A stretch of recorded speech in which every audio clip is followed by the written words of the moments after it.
അങ്ങനെ മലൈക്കോട്ടെ വാലിബൻ കണ്ടു ഗൈസ്. അപ്പോൾ രാവിലെ തൊട്ട് എന്റെ ഫ്രണ്ട്സ് കുറച്ച് പേര് മെസ്സേജ് ചോദിക്കുന്നുണ്ട്, എടാ പടം എങ്ങനെയുണ്ട്, കൊള്ളാവോ, തിയേറ്ററിൽ കയറണോ, ടിക്കറ്റ് എടുക്കണോ എന്നൊക്കെ ചോദിക്കുന്നുണ്ട്. അപ്പോൾ എനിക്ക് ഇവരോട് ഇത് എങ്ങനെ പറഞ്ഞ് മനസ്സിലാക്കണം എന്നൊരു കാര്യം അറിയത്തില്ല. അപ്പോൾ അതുകൊണ്ട് തന്നെ ഞാൻ എൻ്റെ ഒരു എക്സ്പീരിയൻസ് വെച്ചിട്ട് തന്നെ പറയാം കേട്ടോ. അപ്പോൾ വളരെ ചുരുക്കം സിനിമകൾ മാത്രമാണ് ഞാനിപ്പോൾ തിയേറ്ററിൽ പോയി കാണുന്നത്, അതായത് ഈ തിയേറ്റർ എക്സ്പീരിയൻസ് ഉള്ള സിനിമകൾ മാത്രം. ഈ അവസാനമായിട്ട് കണ്ടത് സലാർ എന്ന് പറഞ്ഞ മൂവിയാണ്. അപ്പോൾ ഈ അടുത്ത് കണ്ട സിനിമകളുടെ ഒക്കെ കാര്യം നോക്കുവാണെങ്കിൽ നമുക്കറിയാവുന്ന ഒരു കാര്യമാണ്, അതായത് ഒരു ഹീറോ ഉണ്ടാവല്ലോ, ഒരു ഹീറോ എലിവേഷൻ, അതായത് ബാക്ക്ഗ്രൗണ്ട് മ്യൂസിക് വിത്ത് സ്ലോ മോഷനും കൂടെ ചേർത്തിട്ടാണ് ആ ഒരു ഹിറ്റ് ഫോർമുലയാണ് ഇപ്പോൾ ഇറങ്ങുന്ന എല്ലാ സിനിമകളും. ജയിലർ ആണെങ്കിലും KGF ആണെങ്കിലും ഇപ്പൊ RR ആണെങ്കിലും അങ്ങനെ കുറെ സിനിമകളല്ലോ, ഇപ്പൊ സലാർ ആണെങ്കിലും ഒക്കെ അങ്ങനെയാണ്. പക്ഷെ അത് എടുക്കാനായിട്ട് കഴിവ് വേണം. അപ്പൊ അങ്ങനത്തെ ഡയറക്ടേഴ്സ് ആണ് എന്താ പറയാ കോടി ക്ലബിലേക്ക് ഇങ്ങനെ കയറി കയറി പോകുന്നത്. അപ്പോ എന്റെ ഒരു ആസ്വാദന നിലവാരം അങ്ങനെ ആയി പോകുന്നുണ്ടോ എന്നെനിക്ക് സംശയം ഉണ്ടായിരുന്നു. അപ്പൊ അത് പരിശോധിക്കാൻ പറ്റിയ ഒരു സിനിമ തന്നെയാണ് നമ്മുടെ മലൈക്കോട്ടെ വാലിബൻ എന്ന് പറഞ്ഞു കഴിഞ്ഞാൽ. കാര്യം നമ്മൾ അങ്ങനെ കണ്ട ഒരു ഫോർമുല ഉണ്ടല്ലോ, ഹിറ്റ് ഫോർമുല ഉണ്ടല്ലോ, അതിന് നേരെ ഓപ്പോസിറ്റ് ആണ് ഈ ഒരു സിനിമ എന്ന് പറഞ്ഞു കഴിഞ്ഞാൽ. അതായത് ഇതിനകത്ത് ഫൈറ്റ് സീക്വൻസിനകത്ത് നമുക്ക് യാതൊരുവിധ സൗണ്ടുകളോ കാര്യങ്ങളോ ഒന്നും തന്നെ ഇല്ല. നമ്മൾ സാധാരണ ബോഡിയിൽ അടിക്കുമ്പോൾ ഇങ്ങനെ സൗണ്ട് കേൾക്കുമല്ലോ, ഈ ഒരു സൗണ്ടാണ് നമുക്ക് ആ ഒരു ഫൈറ്റ് സീക്വൻസിൽ കാണാൻ പറ്റുന്നത്. പക്ഷേ ഫൈറ്റ് എന്നൊക്കെ പറഞ്ഞു കഴിഞ്ഞാൽ എൻ്റെ മോനെ ലാലേട്ടൻ ഗംഭീരമായിട്ട് ചെയ്തിട്ടുണ്ട്. പക്ഷെ അതിനെ സപ്പോർട്ട് ചെയ്യാനുള്ള ഒരു ബാക്ക്ഗ്രൗണ്ട് മ്യൂസിക് ഇല്ല. പക്ഷേ ആ സീൻ നമുക്ക് അങ്ങനെ കൺസ്യൂം ചെയ്യാൻ പറ്റുമെന്നുണ്ടെങ്കിൽ ശരിക്കും പറയാൻ നിങ്ങൾക്ക് ഈ ഒരു സിനിമ ഇഷ്ടപ്പെടും. അതാണ് ഞാൻ ഈ പറഞ്ഞത് കേട്ടോ. നമ്മൾ ഈ അടുത്ത് കണ്ട സിനിമകളിൽ നിന്നൊക്കെ വ്യത്യസ്തമായിട്ട് ഒരു ഗംഭീര വിഷ്വൽ എക്സ്പീരിയൻസ് ആണ് ശരിക്കും പറഞ്ഞാൽ എനിക്ക് ഈ ഒരു സിനിമ കണ്ടപ്പോൾ കിട്ടിയത്. ഇനി നിങ്ങൾ ഞാൻ ഈ പറഞ്ഞ കുറെ സിനിമകളുണ്ടല്ലോ, അത്തരം സിനിമകൾ കണ്ട് ആ ഒരു രീതി മാത്രം കൺസീവ് ചെയ്ത ഒരു ആരാധകനാണെന്നുണ്ടെങ്കിൽ ചിലപ്പോൾ നിങ്ങൾക്ക് തിയേറ്ററിൽ നിന്ന് നിരാശപ്പെടേണ്ട ഒരു അവസ്ഥ ഉണ്ടാവും. കാര്യം ഇത് ഒരു പ്രത്യേക ഫീലാണ്. കാര്യം നമ്മൾ വളരെ റോ ആയിട്ടൊരു സിനിമ കണ്ടു കഴിഞ്ഞിട്ട് നമുക്ക് കിട്ടുന്ന ഒരു ഗൂസ് ബംസും അതിൻ്റെ ഒരു ലെവലും ഒക്കെ ഉണ്ടല്ലോ, ലാലേട്ടൻ്റെ ഒരു ആക്ടിങ്, പിന്നെ കൂടെയുള്ള ആക്ടേഴ്സിൻ്റെ, അതിനൊക്കെ മുമ്പ് ഞാൻ പറയേണ്ട ഒരു കാര്യം മറന്നുപോയി. ആദ്യം തന്നെ നമ്മുടെ ആർട്ട് വർക്ക് ഉണ്ടല്ലോ, അതുപോലെ തന്നെ കോസ്റ്റ്യൂംസ്, മേക്കപ്പ്, എൻ്റെ മോനെ വേറെ ലെവൽ ഹാർട്സ് ഓഫ് കൊടുത്തേ പറ്റത്തുള്ളൂ. കാര്യം ആ ഒരു കാലഘട്ടം, പഴയ കാലഘട്ടമാണ്, അത് ചിത്രീകരിച്ച് വെച്ചിരിക്കുന്ന ഒരു രീതി എന്നൊക്കെ പറഞ്ഞു കഴിഞ്ഞാൽ വേറെ ലെവൽ കേട്ടോ, വേറെ ലെവൽ മേക്കിംഗ് ആയിരുന്നു. പിന്നെ അതിൻ്റെ കൂടെ എടുത്തു പറയേണ്ട ഒരു കാര്യം എന്ന് പറഞ്ഞു കഴിഞ്ഞാൽ ടോപ്പ് നോച്ച് എന്ന് പറഞ്ഞു കഴിഞ്ഞാൽ മേക്കിങ്ങിനേക്കാൾ ഉപരി എനിക്ക് ടോപ്പ് നോച്ചായിട്ട് തോന്നിയത് ഇതിന്റെ ക്യാമറ തന്നെയാണ് കേട്ടോ. എൻ്റെ മോനെ എന്തുമാത്രം ഗംഭീരമായ ഷോട്ടുകളാണെന്നറിയോ. കുറെ വൈറ്റ് ഷോട്ടുകളുണ്ട്, ലാലേട്ടന്റെ ഫേസിന്റെ കുറെ ക്ലോസപ്പുകളുണ്ട്. അതിനകത്ത് എന്താണോ നമുക്ക് വേണ്ട, ആ ഡയറക്ടറിന് എന്താണോ വേണ്ടത് അതിങ്ങനെ ഒപ്പിയെടുക്കാന്ന് പറയാലോ, അതുപോലെ എടുത്ത് വെച്ചിട്ടുണ്ട് കേട്ടോ. ക്യാമറ വേറെ ലെവല്. അപ്പൊ മൊത്തത്തിൽ ഈ സിനിമയെ കുറിച്ച് പറയുകയാണെന്നുണ്ടെങ്കിലേ, ഇതിന്റെ ഒരു സ്റ്റോറി എന്ന് പറഞ്ഞു കഴിഞ്ഞാൽ ശരിക്കും പറഞ്ഞാൽ ഈ സിനിമ എപ്പോൾ അവസാനിക്കുന്നോ അതാണ് ഈ ഒരു സിനിമയുടെ പൂർണ്ണത എന്ന് പറഞ്ഞു കഴിഞ്ഞാൽ. പൂർണ്ണത ആയിട്ടില്ല, ഇതിന്റെ സെക്കൻഡ് പാർട്ട് വരുന്നുണ്ട് കേട്ടോ. മലൈക്കോട്ടെ വാലിബൻ സെക്കൻഡ് പാർട്ട് വരുന്നുണ്ട്. അതിന് വേണ്ടിയിട്ട് കട്ട വെയിറ്റിംഗ് ആണ്. കാര്യം അതുപോലൊരു സാധനമാണ് അവസാനം കൊണ്ട് നിർത്തി വെച്ചത്. അപ്പോൾ ഞാൻ ഈ സിനിമയുടെ കാര്യം പറഞ്ഞുതരാം. നമ്മൾ സിനിമ കണ്ടിങ്ങനെ വരുമ്പോഴത്തേക്ക് ഞാൻ പറഞ്ഞല്ലോ, ബാക്ക്ഗ്രൗണ്ട് മ്യൂസിക് ഒന്നുമില്ല. LGPയുടെ കാര്യം അറിയാലോ, നമുക്ക് ഇഷ്ടമുള്ള രീതിയിലല്ല പുള്ളി സിനിമ എടുക്കുന്നത്. ഇങ്ങനെ ബാക്ക്ഗ്രൗണ്ട് മ്യൂസിക്കുകൾ കുത്തിക്കയറ്റി സ്ലോ മോഷൻ അങ്ങനെയല്ല പുള്ളി ചെയ്യുന്നത്. പുള്ളിയുടെ രീതി എന്ന് പറഞ്ഞു കഴിഞ്ഞാൽ എങ്ങനെ റോ ആയിട്ട് കാണിക്കും. പ്രത്യേകിച്ച് നിങ്ങൾ നോക്കിയാൽ മതി, ഈ എയറിന്റെ ഒക്കെ സൗണ്ട്, നമ്മുടെ വായുവിന്റെ ഒക്കെ സൗണ്ട് കൃത്യമായിട്ട് തന്നെ സിനിമയിൽ പല സ്ഥലത്ത് കാണാൻ പറ്റും. പിന്നെ കുറെ ഗംഭീര ഷോട്ടുകളൊക്കെ ഉണ്ട്.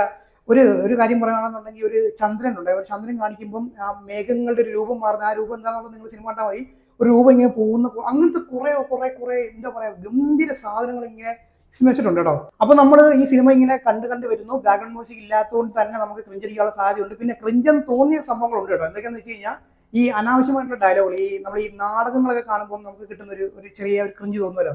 അതായത് പഴയ നാടകങ്ങളുടെ ഡയലോഗ്സുകൾ ഇപ്പോഴും സിനിമയിൽ കൊണ്ടുവന്നു കഴിഞ്ഞാൽ നമുക്കൊരു അരാജകമായിട്ട് തോന്നും. അങ്ങനത്തെ കുറച്ച് സാധനങ്ങൾ കുറച്ചും കൂടെ ടൂൺ മാറ്റി ഡയലോഗ്സ് മാറ്റി ഒന്ന് പിടിച്ചായിരുന്നെങ്കിൽ ശരിക്കും പറഞ്ഞാൽ കുറച്ചും കൂടെ ഗംഭീരമായനെ. ഇത് കുറച്ച് നമുക്കൊരു അങ്ങനെ തോന്നുന്ന ഒന്ന് രണ്ട് ചെറിയ കാര്യങ്ങളൊക്കെ തോന്നിയിട്ടുണ്ടായിരുന്നു.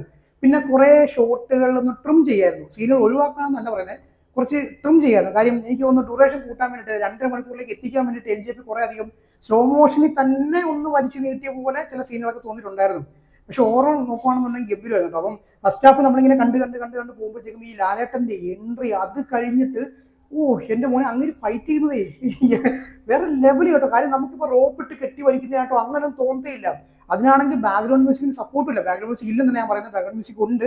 പക്ഷെ വളരെ എന്താ പറയുക, ഒരു പഴയ രീതി, വളരെ റോ സൗണ്ട് കേൾക്കുക, അങ്ങനത്തെ കുറെ സാധനങ്ങളൊക്കെയാണ് ചെയ്തു വെച്ചിരിക്കുന്നത്.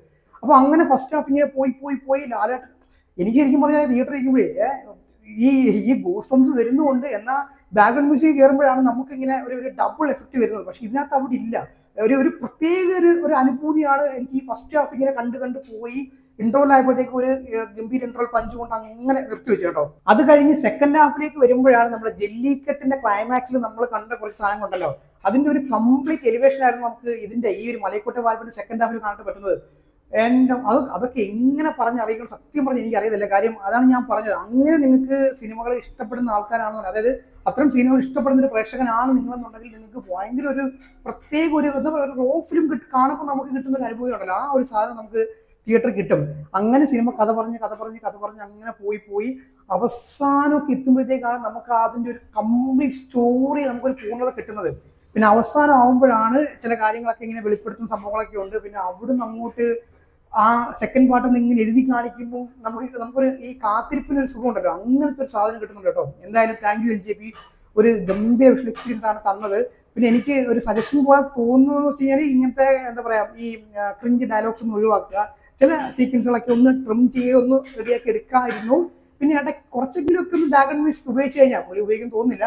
അതായത് നമ്മുടെ ഇപ്പം നിങ്ങളെ ഈ സിനിമയുടെ ഫൈറ്റ് സീക്വൻസുകൾ വെച്ചിട്ട് നമ്മുടെ മറ്റ് ഹിറ്റ് സിനിമകളുണ്ടല്ലോ, അതായത് ഇപ്പം ജയിലർ അങ്ങനത്തെ സിനിമകളുടെയൊക്കെ ബാക്ക്ഗ്രൗണ്ട് മ്യൂസിക് ഉണ്ടല്ലോ, ആലപ്പുറ ആ സാധനങ്ങളൊക്കെ ഉണ്ടല്ലോ, ആ ബാക്ക്ഗ്രൗണ്ട് മ്യൂസിക്കും ഈ ഫൈറ്റ് സീക്വൻസും ഒക്കെ എടുത്ത് വെച്ച് നോക്കിക്കഴിഞ്ഞാൽ എൻ്റെ മോനെ വേറെ ലെവൽ സാധനം. കാര്യം ഫൈറ്റ് സീക്വൻസ് ലാലേട്ടൻ ചെയ്ത് വെച്ചിരിക്കുന്നത് അയ്യോ പൊളി കേട്ടോ, പൊളി എന്ന് പറഞ്ഞാൽ അൽപ്പൊളി സാധനമായിരുന്നു. എന്തായാലും തിയേറ്ററിൽ തന്നെ പോയി കാണുക. ഞാൻ പിന്നെ ഒന്നുകൂടെ പറയുകയാണ്, നിങ്ങൾ സലാർ, KGF തുടങ്ങിയ സിനിമകളുടെ ആരാധനാണെന്നുണ്ടെങ്കിൽ നിങ്ങൾക്ക് നിരാശ വരുന്നൊരവസ്ഥ ഉണ്ടാവാം. എനിക്കറിയത്തില്ല, എങ്ങനെ പറയണമെന്ന് എനിക്കറിയത്തില്ല, പക്ഷേ അവസ്ഥ ഉണ്ടാവാം. അപ്പോൾ എന്തായാലും ഞാനിപ്പോൾ പറഞ്ഞ കാര്യങ്ങൾ നിങ്ങൾക്ക് കുറേയൊക്കെ മനസ്സിലാവുന്നുണ്ടെന്നുണ്ടെങ്കിൽ നിങ്ങൾ യാതൊരു മടിയും കൂടാതെ നേരെ തിയേറ്ററിനകത്തോട്ട് കയറുക, സിനിമ കാണുക. ഇനി നിങ്ങൾക്ക് ഫസ്റ്റ് ഹാഫ് കുറച്ച് ബുദ്ധിമുട്ടായി, അതായത് ഒരു ഇതൊക്കെ ആയിട്ട് ഒരു ലാഗ് പോലെയൊക്കെ തോന്നുകയാണെന്നുണ്ടെങ്കിൽ സെക്കൻഡ് ഹാഫ് നിങ്ങളെ സിനിമ വേറെ ലെവലിലേക്ക് കൊണ്ടെത്തിക്കും. ഞാൻ ഒന്നുകൂടെ പറയാം, നമ്മൾ ഇതുവരെ കണ്ടിട്ടുള്ള സിനിമകളിൽ നിന്നൊക്കെ വളരെ വേറിട്ടൊരു എക്സ്പീരിയൻസ് തന്നെയാണ് നമ്മുടെ LJP നമുക്ക് ഈ ഒരു സിനിമയോട് തന്നിരിക്കുന്നത്. നമ്മൾ ഇതുവരെ കണ്ട ഒരു ലാലേട്ടന് അല്ല നമ്മുടെ ഈ സിനിമയിൽ, അതായത് ഒരു ലാലേട്ടൻ സൂപ്പർ ഹീറോ ആയിട്ട് വന്നു കഴിഞ്ഞാൽ എങ്ങനെ ഉണ്ടാവും, അതിന്റെ ഒരു ലെവൽ പോലും ലെയർ പോലും ഇതിനകത്ത് കാണിച്ചിട്ടില്ല. അതൊക്കെ വരുന്നത് മിക്കവാറും സെക്കൻഡ് പാർട്ടിൽ തന്നെ ആയിരിക്കും. എന്തായാലും ക്ലൈമാക്സ് സീനൊക്കെ വേറെ ലെവലായിരുന്നു കേട്ടോ. എന്തായാലും അടിപൊളി ഒരു സിനിമ കണ്ട് ഒരു ആത്മനിർവൃതി അടഞ്ഞ എന്നിലുള്ള ഒരു ആസ്വാദന നിലവാരം ഇപ്പോഴും പോയിട്ടില്ല. ഇങ്ങനത്തെ സിനിമകൾ കാണുമ്പോൾ തിരിച്ചു വരുന്നു എന്നുള്ള ഒരു സംതൃപ്തിയിലാണ് ഞാനിപ്പോൾ നിൽക്കുന്നത് കേട്ടോ. അപ്പം ധൈര്യമായിട്ട് തിയേറ്ററിൽ പോവുക, സിനിമ കാണുക. അപ്പോൾ ഞാൻ വീഡിയോ അവസാനിപ്പിക്കുകയാണ്. അപ്പോൾ അടുത്ത വീഡിയോ കാണാൻ ബൈ.